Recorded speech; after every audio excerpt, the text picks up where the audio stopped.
even romance is becoming productive. This is pretty much a story about how to leverage the space race in order to get ahead in the current AI race. That's where all the money is in AI at the moment. Not from the consumer side, they're losing money hand over fist. It's like we've turned life into a co-op game. It's all about leverage. It's all about getting the best deal no matter what.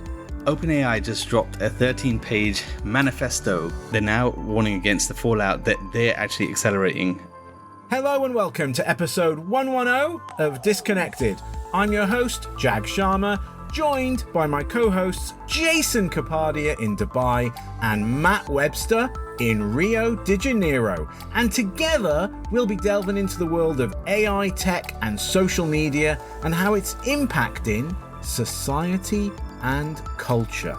Coming up, couples in China are turning food delivery into date night, riding around cities, delivering takeaways together, earning money while they spend time with each other.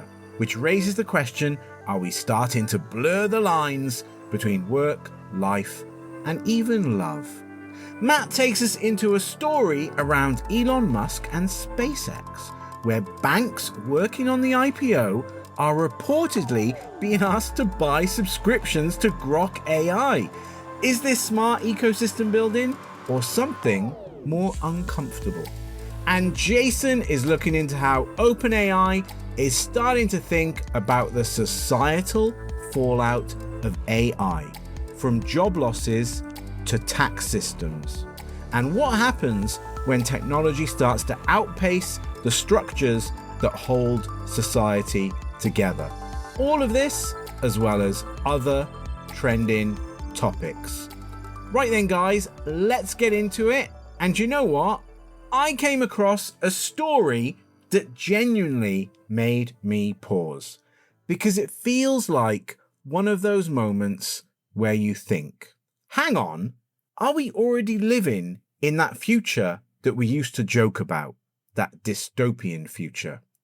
There's a new dating trend emerging in China called city work. And the idea is simple.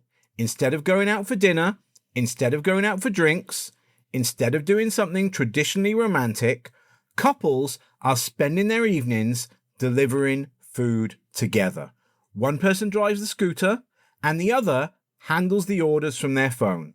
And together they ride around the city, earning a little bit of money while spending time together. Now, on one level, it sounds quite wholesome. They're active, they're collaborating, they're building something together. They even call it a love fund. But the more I thought about it, the more it felt slightly unsettling. Because traditionally, dating, relationships, those were spaces separate from work. They were where you escaped the grind. Now, we're starting to merge them. And I think this is happening in a broader context, where work is no longer a place, it's something that follows you everywhere, side hustles are normalized, productivity creeping into every corner of life. And now, even romance is becoming productive. You're not just spending time together, you're earning, you're optimizing, you're stacking up something for the future. And there's something about it which feels very 2026, because it reflects a generation that is facing burnout, that is financially pressured, and trying to make life feel meaningful while still being economically viable. But it also raises a bigger question. When everything becomes productive, when every moment has a function, where do you actually rest? Where do you just be? And maybe the most uncomfortable part of this is these couples are saying this feels more real, more fun, more meaningful than traditional dating, which suggests that maybe the problem isn't the trend. Maybe the problem is that the alternative, sitting in a restaurant, scrolling your phone, has started to feel empty. So maybe this isn't dystopian. Maybe it's adaptive. Or maybe it's both. So my question to you guys is, are we finding creative new ways to connect in a changing world? Or are we slowly losing the boundary between work and life altogether? Keen to hear your thoughts. Well, I think we've been losing that boundary for a while. And it's a great point that didn't pop into my head when I was looking through this story. I think it's a great story, really interesting. It brings up lots of questions about, you're right, 21st century, very 2026. But my immediate thought was that this is great. This is lovely because if you think about it now, because people are so obsessed with their phones and they doom scroll, if you think about the traditional dating experience where you've spent all day at work, whatever you're doing, and then you're committing yourself to go and sit opposite somebody that may or may not be interesting. They might get out their phone while, you're looking through the menu. I don't think that's as a fun as experience as it used to be. Plus, you don't really get to know the real person that you're dating when you sit and eat a meal. It's a bit harder. This kind of active, this kind of get out there. It's a bit like traveling. You have to make decisions together about where you're going to go. One has to drive, one has to get off the bike and deliver. I know this sounds so crazy as I'm saying the words, but in doing an activity like that with somebody that you're dating or somebody that you'll get to really see who they are, what they're like, what their attitudes are like. It's like when you go traveling with someone, that's when you really meet what they're like. And people are a lot different when they're in the real world and being challenged by real things rather than sat in a restaurant. And I love the fact that these couples are getting out there and, they're bored of doom scrolling. It's a pushback to, the burnout that you mentioned. Another side thought that I thought was, here in Rio, this is a bit dystopian. So really like the China story. But in Rio, unfortunately, iFood deliveries, they're used as a disguise by robbers. So so a lot of people will get robbed on the street in Rio. And most of the time it will be by someone on a motorbike who'll mount the curb, take your phone or whatever. But because there's so many iFood motorbikes going all around, because it's such an expanding industry of food delivery, people get used to seeing that box on the back of the bike so they don't feel as triggered if these motorbikes come near them. It's like it's just an iFood delivery. And unfortunately, the robbers have noticed that, so they stick an iFood box on the back so that your guard is down and then they mount the curb. So I'm thinking in Rio, maybe it could be like a Bonnie and Clyde thing where you could kind of get with, the person you're dating and, go off on an iRob. How exciting would that be, to just go out there together on the streets of Rio as a Bonnie and Clyde mission. All jokes aside, I obviously don't want that to happen, but it did pop into my head. The China story, I love it. I don't see it as dystopian. I kind of want to try it out with my wife. What do you reckon, Jason? Yeah, it should be a Black Mirror episode, when you can't pay your bills, so you have to do this. But what I like about it is it's that teamwork as foreplay type thing where, I guess, before the modern job market came out, I guess you were always with your family and working, right? And that could be your spouse. Maybe you're doing different things. You were out with the guys, and doing the guy stuff and the girl stuff or whatever. But I really do like the fact that this is a trend, not for couples having to do it to make extra money. I mean, obviously, at least there's that option, but it's not at that point. More about the chemistry that it can build between you two, between a couple. Just the highs, the lows, all of that stuff, all gets expressed, like you were saying, Matt. So yeah. I think it's also an outlet for like viral videos and just content to produce. So it's like, oh yeah, we're doing this as a couple and yada, yada, yada. So I think they're probably making more of their Instagrams and all of that than maybe actually doing the deliveries themselves. So I like what you said, Matt, about couples essentially doing this together. So it's like creative adaptation under pressure. It can totally, I can see it being healthy evolution of how people connect versus, it being, a creepy intrusion into our personal lives. But I do see it as somewhat as an erosion of boundaries. And I do wonder if we are normalizing the idea that everything in life should be productive. I don't see it like that. The kind of the monetary side, although I'm sure there'll be couples that will need to do that as a side hustle. So I'm not kind of I'm not ignoring that fact. But I didn't see it like that. I saw it as an activity, I think like what Jason says, where there's way more chance of chemistry because you're out in the world and you're interacting. There's challenges, there's side streets to navigate.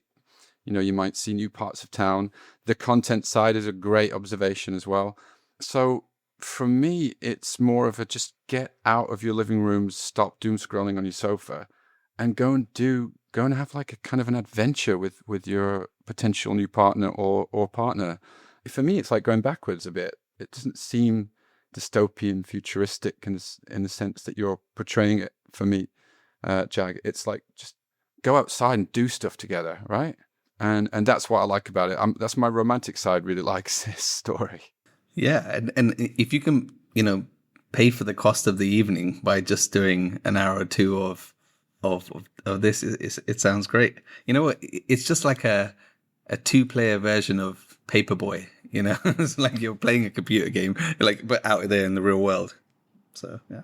Jag, you say that you're worried about me exposing my age, but Jason's just done that with Paperboy. That is a proper old game. Come on, how old's Jason? No, but I believe Jason played Paperboy because his parents raised him to be tough, and so he probably had a hand-me-down NES, probably from your family, Matt. Very good. No, actually, it would be a Sinclair ZX Spectrum. While all of his peers, when he was like 4 years old, all of his peers just had the brand new N64. But Jason was there on the NES. Let's not go into Jason's age. Humble Jason. Just look at his skin. His skin is 19 years old, if a day. I understood both your points. Like you're seeing the positives of this, and I get it. Like couples doing stuff together. There are couples that go to the gym together. So if leisure is being optimized, why not optimize work? I can see that something beyond traditional dating, having a shared activity can build connection faster. I totally get that. If they have a difficult delivery, a difficult location to find, and then they do that together, that is a little bit like a co-op game. But then also I do wonder if it is it also potentially a distraction that does not allow for a depth in that relationship to be built. I guess it depends on the couple, on the people involved. I certainly see the benefits to it. I still have that concern about, is this interrupting with the opportunity to form deeper relationships, or, is it also interrupting with, the current state of the world, or the traditional sense of the world where there is still some separation between work and personal life. I suppose one more question to you both on this, guys. Do you think this is something we'll start seeing in other parts of the world? So obviously this story has come out from mainland China. Do you see, Matt, do you see people doing this in Brazil? Jason, could you envisage this happening in Dubai or even in North London? For me, this is hipster-tastic. So this is going to go down really well in East London. This is going to be going down well in Brazil and places like that. Brighton. Rio, definitely not a good idea. I mean, you could do it around Zona Sul, the kind of bubble of relative safety in Rio. But if you went out into the North Zone or into the favelas, it might be your last ever date. So I'm going to rule out Rio for now, but it's hipster-tastic. So Austin, Texas, help me out here with some kind of liberal, open, left-leaning hipster cities. But Seattle, yeah, depends on the city. Yeah, I think in the US, I think most, DoorDash, Uber Eats, Grubhub, all of those, they're done in regular cars, not on kind of scooters and bikes. So, you can have a shotgun rider right next to you and just chit-chatting and, doing what you do if you're just driving around and having a good time with your friends, and you could just earn money, extra cash, for whatever, like we were discussing before. I think I don't know where else, because some places there's not enough space to have two people on a bike that I've seen in Dubai. It's like literally the guys have got the box right behind their back. So I'm not too sure. And plus the heat here, especially in the summer, I don't think any women will want to, ride with their guys in the heat. But yeah, I could see it happening in Hong Kong purely because in Hong Kong everyone lives in high-rise buildings, basically skyscrapers. Like I live on the 26th floor, for example, which is incredibly normal. And so currently, for a Deliveroo, Food Panda, whoever, they have to find a place to park up their bike, come through security, get access to the lift, go up the lift, 26 floors, just to come and deliver the food to me. Then go back down to where their bike is, hope that the police haven't given them a ticket or whatever, and then get on with the next delivery or whatever. Whereas if they had a partner in crime with them, they could just stay on the bike and, keep an eye out for Johnny Law while their partner in crime can get in the lift, get up, do the delivery. So I could totally see it working in Hong Kong. And if it's already there in mainland China, I'd just give it a matter of time before it makes its way across the border and heads over to here. But yeah, I just wanted to share that story, guys. I think it's like we've turned life into a co-op game, where even relationships now have objectives and rewards. You guys seem to be, bought into it, all in it. So maybe this is just the movement of society and the way things are. And hey, from a customer perspective, if it happens here in Hong Kong and that means I get my food quicker, then who am I to complain, But yeah, thanks for that, guys. And I think we'll move on. And you know what? Let's move on to Matt, because Matt's going to talk about one of Jason's favorite people, Elon Musk. Yes, I am. And actually, maybe you're going to have to start saying Matt and Jason's favorite people, because I seem to be the one that talks about Musk more than anyone now. I think Jason's taken a back seat. But keen to hear your thoughts on this. So this is pretty much a story about how to leverage the space race in order to get ahead in the current AI race. So Elon Musk has come out allegedly and said, if you want part of my predicted $2 trillion IPO of SpaceX, you're going to have to subscribe to Grok AI.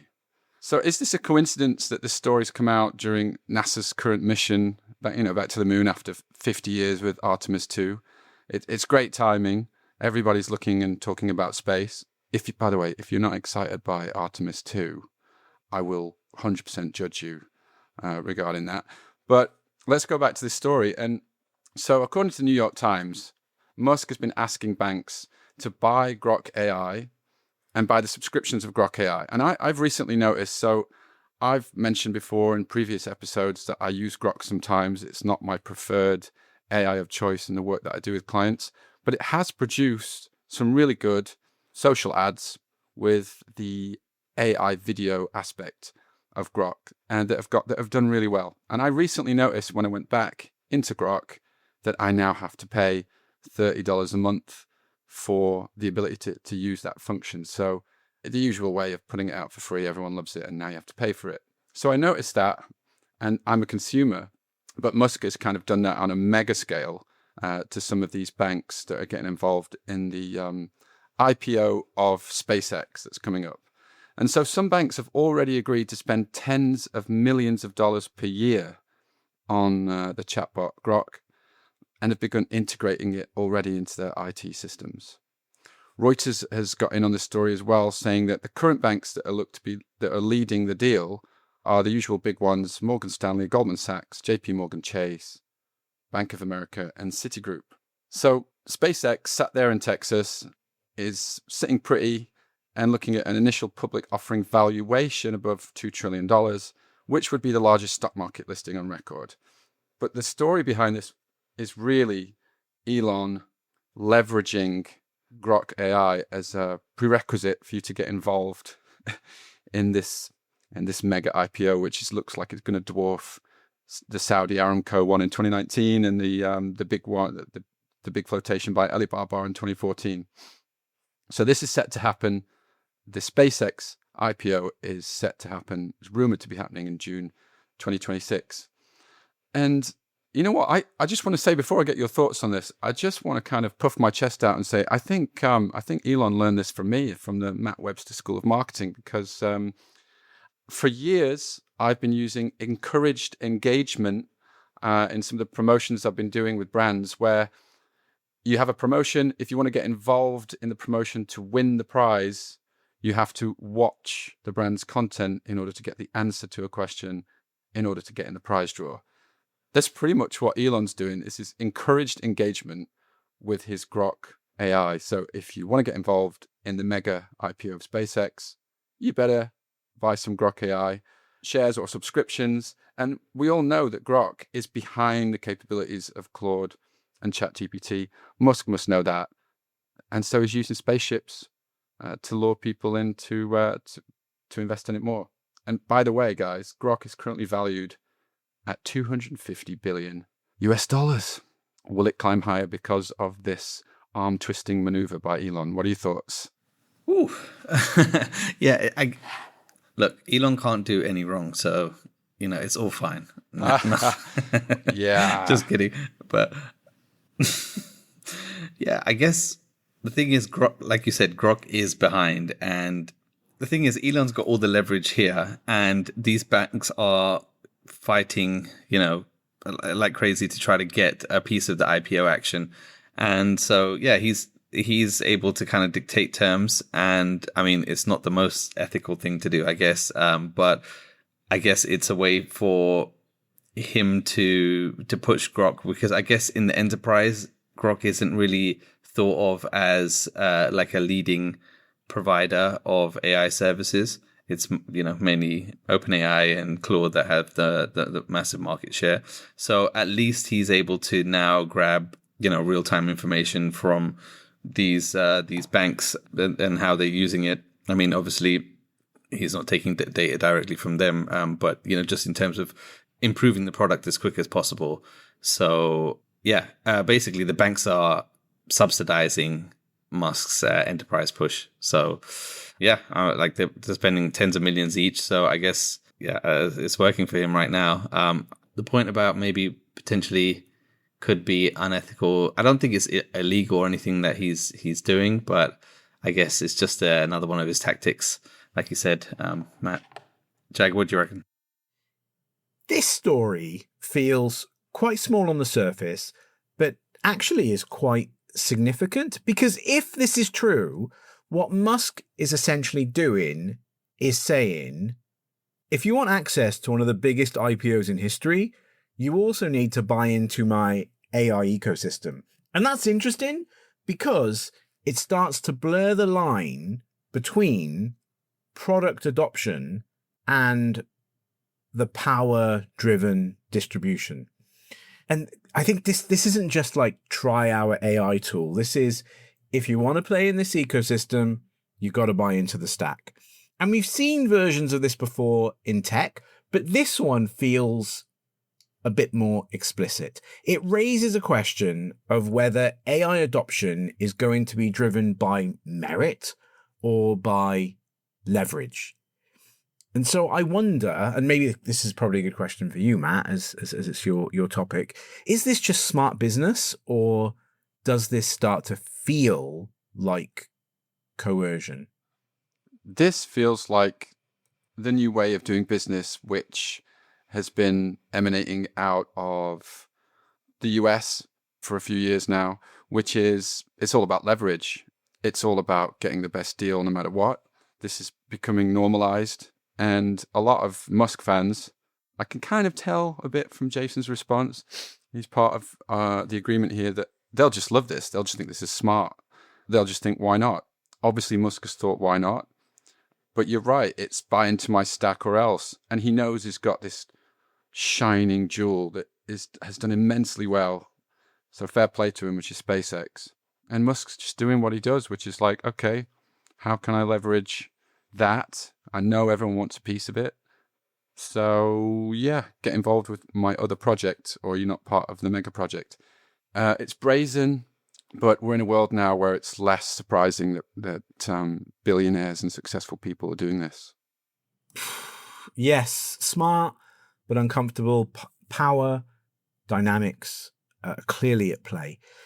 Are we entering a phase where access to opportunity is basically tied into buy-in into specific tech ecosystems?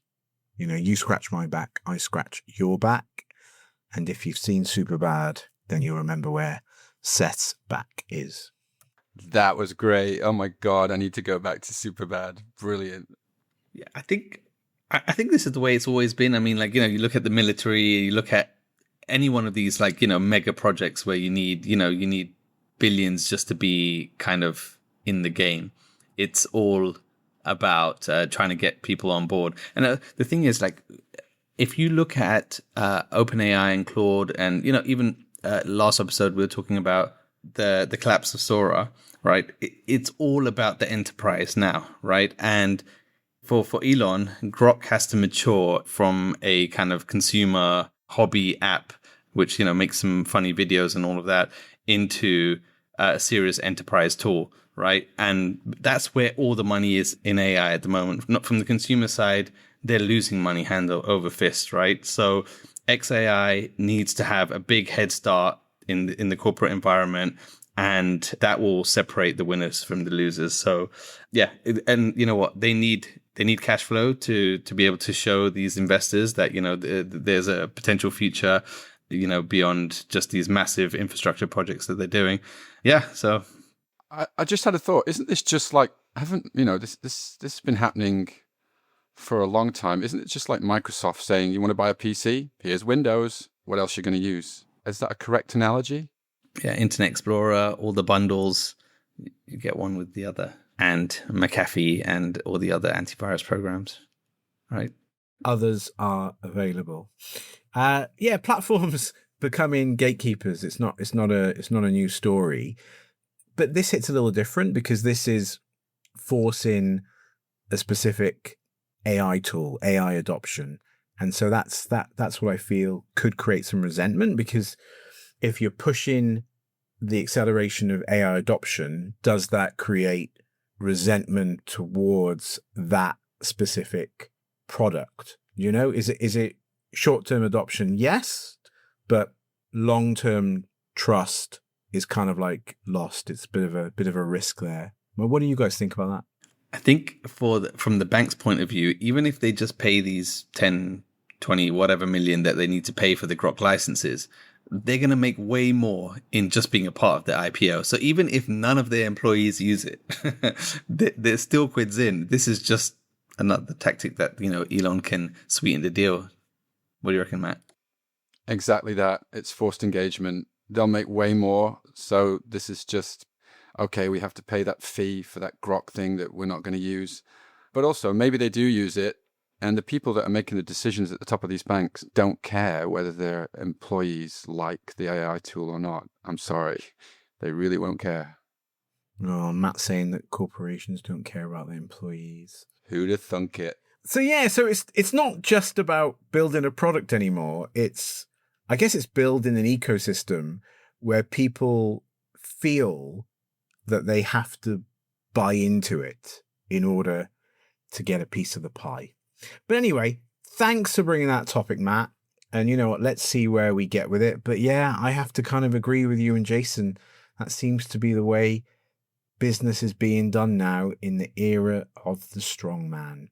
And speaking of Jason, why don't we move on? Jason, you're going to tell us about OpenAI. They got a new policy on job disruption. Yeah, so OpenAI just dropped a 13-page manifesto called Industrial Policy for the Industrial Age, and they're not waiting for the politicians anymore. They're laying out their own blueprint for the future of taxes, wealth, and work. So OpenAI admits that AI is going to cause massive job disruption and economic upheaval, like we've been talking about for the last 100 episodes. So their goal is now keep people first with a new social contract so prosperity is shared and not hoarded by the big tech giants.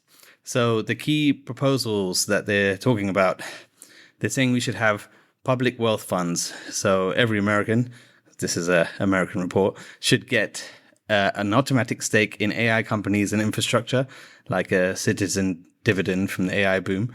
And they're saying now we should tax AI and robotic labor instead of human labor, since companies won't need as many workers anymore, and they want to tax more capital gains and corporate profits instead of your average Joe.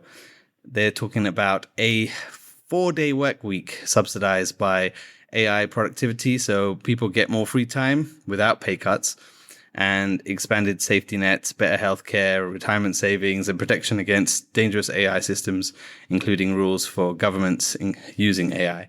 So they're framing it as ambitious and exploratory, but urgent. They're saying super intelligence is coming and incremental tweaks won't cut it, right? So it's a bit of an irony here, because the same company that's raised billions and valued north of, I think it was 850 billion last time I checked, they're now warning against the fallout that they're actually accelerating. So is this a genuine concern, a smart PR play, or are they trying to shape regulation in their favor?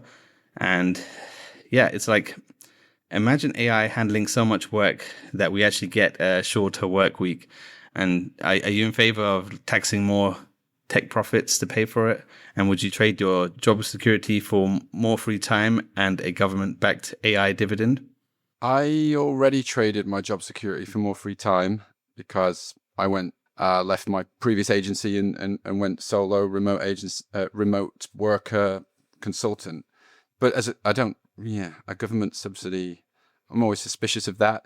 I'm suspicious of this. It's weird what you mentioned that they're putting this corporate social responsibility in place to act against the stuff that they're accelerating. It's hard for me to trust OpenAI on this. And also, why are they using the term superintelligence? This is just a little side shoot question, but I thought they're all moving towards general intelligence of AI. But now we're using superintelligence. What does that mean? Is that different? Can you help me out with that? Also, on the tax side of things, AI tax, I agree that it makes sense that if you're making more profit because you're using AI and less humans, that there should be an additional tax on that. But would then that mean that if people employed more humans, they would get taxed less as a reward for not using technology? And would that then lead to weird loopholes where we have like offshore human centers in the Virgin Islands? I mean, where's this going? My mind's just unraveling a little bit. I can't trust it. I think it's cynical PR. Sorry. He said a lot there. Yeah. He's poking you, you know? I think that the terms are synonymous with the artificial superintelligence and general intelligence. As you know, it's just this kind of exponential intelligence that's just getting smarter and smarter at such a rate that, you know, we as humans can't understand it. I think that's the general thing that they're talking about there. And for your second point, 100%, this smells. Because they're framing this as a worldwide problem, right? But they're focusing like some of the key proposals on like the US, but like much smaller economies that are much more dependent on outsourced labor, like call centers and all of that. Like, how are they going to have an AI dividend? It just, I don't know. It seems to be like a long document. It seems like it's well thought through, but when you actually get to the meat underneath it, it doesn't seem like. I mean, I guess maybe they're just trying to spark actual debates about this, and, you know, have like this positive shared prosperity vision of the future rather than, you know, this dystopian way that it's going about. But yeah, Jag, what do you reckon? The recent stuff that I saw around Sam Altman and OpenAI, I don't know if you guys saw this, but there's this whole thing around ChatGPT being able to, you know, now like tell time and stuff. And like, when I mean tell time, I mean like measure time and be able to do more in that sense. So for example, if you want to go for a run, you could tell ChatGPT, oh, I'm going to start my run now, time me. And then when you finish your run, you say, oh, I've stopped running now. and it will tell you how long your run was. And this is apparently a feature it can do, but it can't do it. And then when Sam Altman was pulled up for it, he was like, oh, no, it can't do it. But then some guy on YouTube then played that clip to ChatGPT and said, your guy that created you said that you can't do this. And then ChatGPT was like, no, I can totally do it. I can do it. But it was just a funny moment. So that was in my head when you were talking about Mr. Altman and ChatGPT. But to answer your question or give a view on this topic, it's big. It's big, Chase. It's one of those big moments where it feels like the industry, the world is starting to acknowledge that, that something quite big is on the horizon, which is that AI isn't just a technology shift, that it's a societal shift. And it's interesting here that OpenAI isn't just building the technology.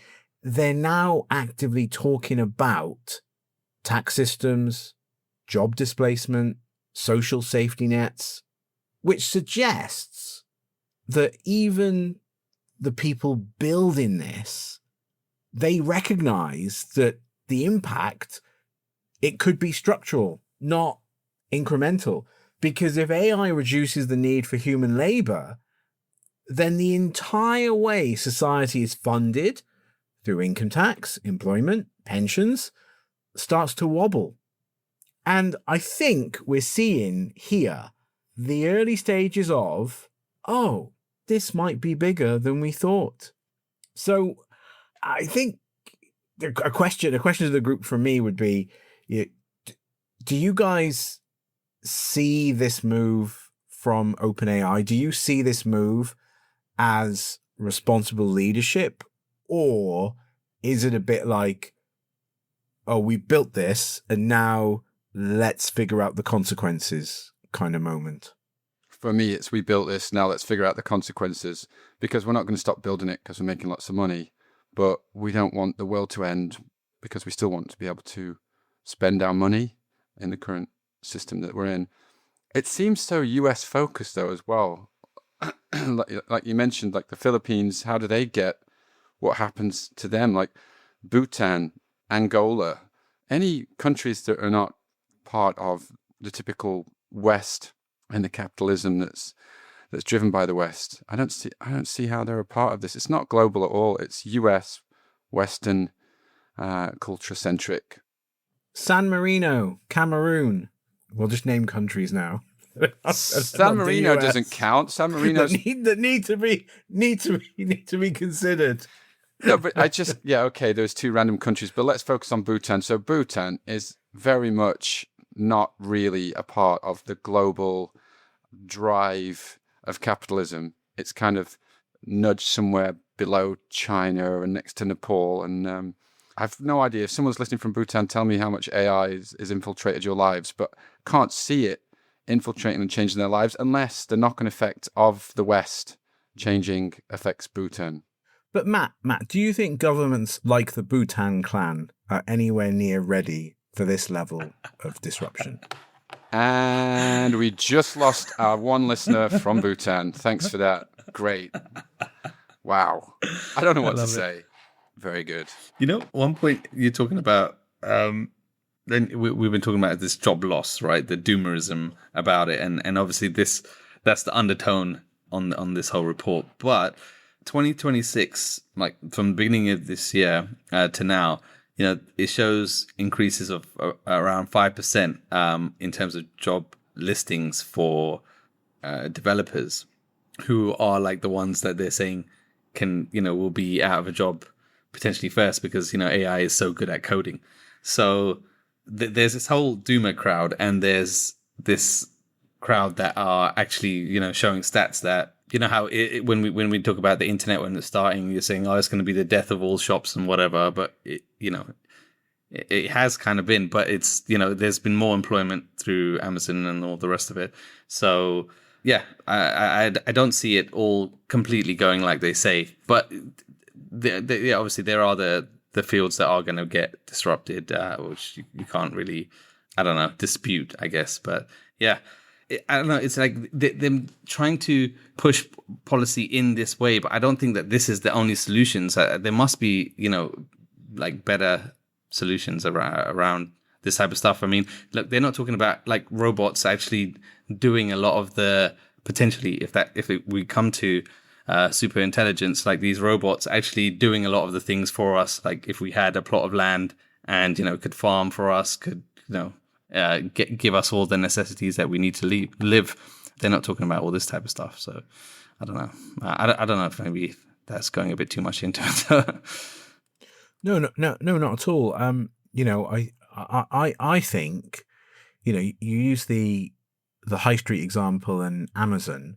I don't think a lot of those Amazon warehouse employees are super happy.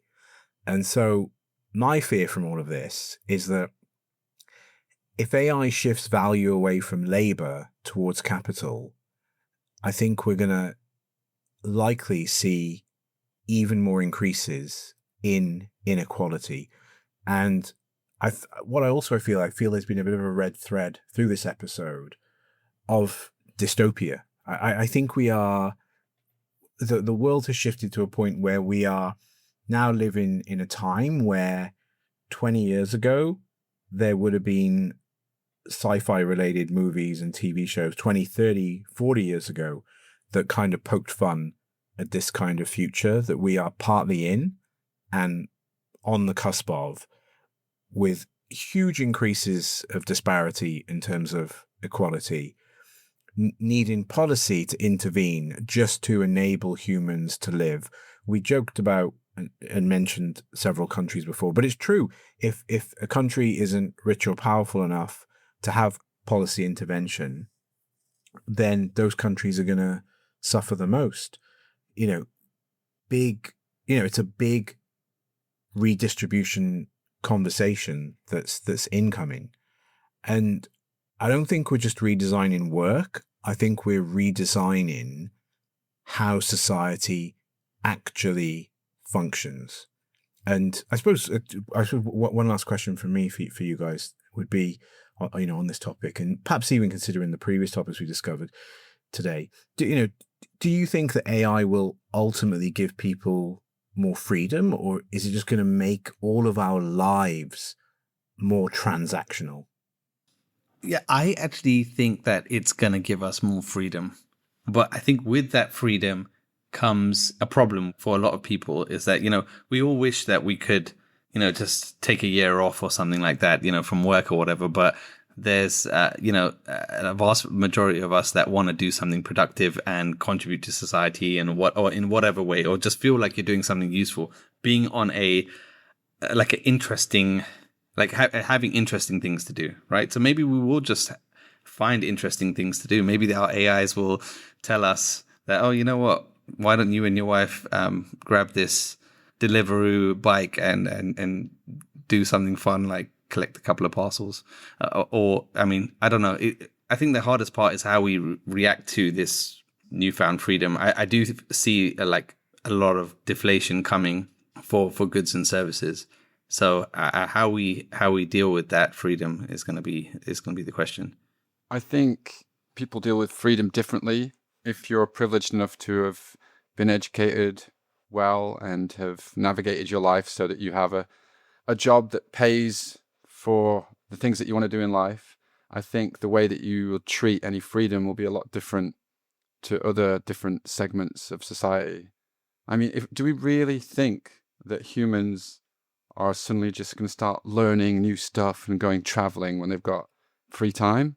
A small section of the privileged part of society will, but other sections will. I mean, you just have to look at parts of Scotland and perhaps parts of your home country, Wales, Jag, where, there's no more people going down the pit. What do they do with their free time? It's not constructive what they do with their free time, unfortunately. It leads to substance abuse. It leads to the degradation of society. So, yeah, I've gone full dystopian now. I was really enjoying the China story, and now you've got me in a downer. Thanks, guys. But if you just look at the data, since ChatGPT launched, I think total employment's up 2.5%, I think, in the US. Since when did it launch? Late 2022, right? You would expect, okay, AI is getting better and better. You would see a kind of decline, but unemployment remains quite low. I think it was 4.3 or 4.5% or something like that. The headlines are mass layoffs here or whatever, but the economy is still doing pretty strong, and AI is getting pretty good already. So maybe it is true that we'll just be able to find other things to do. We can all be productive, but just on higher things, not having to do the lower level stuff. You've got my vote, Jason. I'm voting for you. That was a great speech. I believe in humanity. Vote Jason. Will you need to vote, Matt, or will you consult ChatGPT before you vote? Now that is a banger of a chat. Wow. That's where we went there, didn't we? We started with couples, doing Deliveroo's together as a date, and you guys are fine with that. But then as we went down the rabbit hole, I think there's a line. There's a line for all of us. And I wonder what happens when how humans in a current societal state become useless, and we have to find new meaning and new things to do. It's going to be interesting. And you know what? We're so privileged. The rough age we all are. Matt, I'm going to skew you down. We're all pretty much the same age. And, we've lived through it all, guys. Think about everything we lived through, like numerous economic crashes, several high-profile, terrible events we've all lived through. And we continue to live through them and march forward. So if anyone can be flexible here and change our approach to life, it's us lot. And it's us lot. We'll do it, and we'll drag Gen Z along with us, kicking and screaming. Right then. Thank you, Matt. Thank you, Jason. Thank you, listeners. This has been episode 110 of Disconnected. We are still all human, and we are still all here. And we'll see you on the next one.